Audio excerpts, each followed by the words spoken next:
Good morning. Well, it's another beautiful day in Iowa.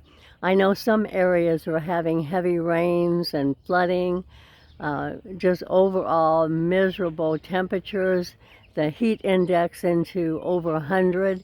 But Iowa is beautiful today. We've had about 3 or 4 days when it's just been ideal to work outside and to enjoy the weather.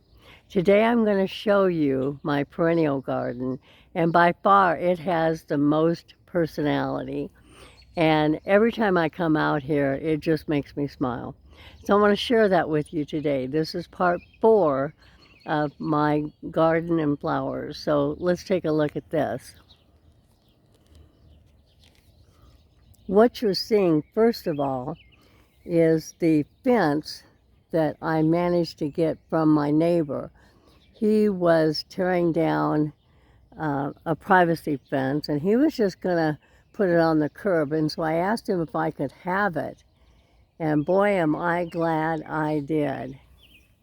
So these are just little embellishments that I got off the internet.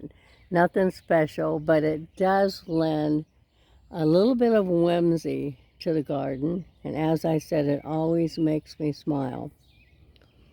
This is where I start a lot of new plants.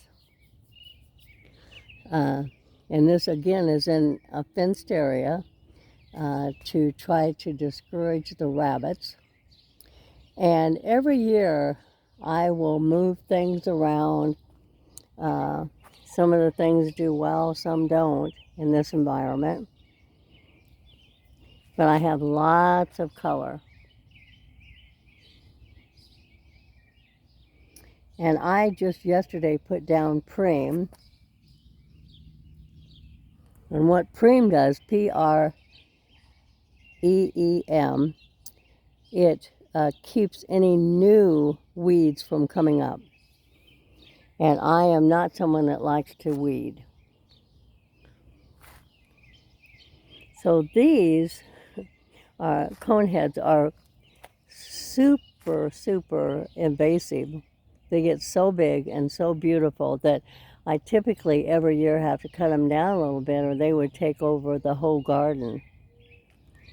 And I just started new clematis. And the thing about clematis is they like to have cool roots.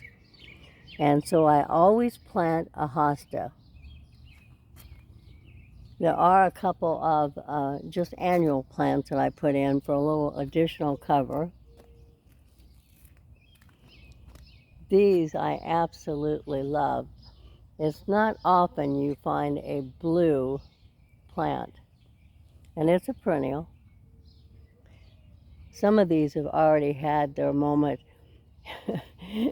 their 5-minute of fame, and they're spent now, but they have very healthy roots. Here's another one of the blue ones and more of this. So as I said, this particular garden just brings a smile to my face. So that is part 4 of introducing you to the plants I have. I have one more area that isn't in bloom. Actually, I have 2. I have 2 more areas that actually aren't completely in bloom yet that I'll share with you another day. But for today, I hope you're having a wonderful day. Take care.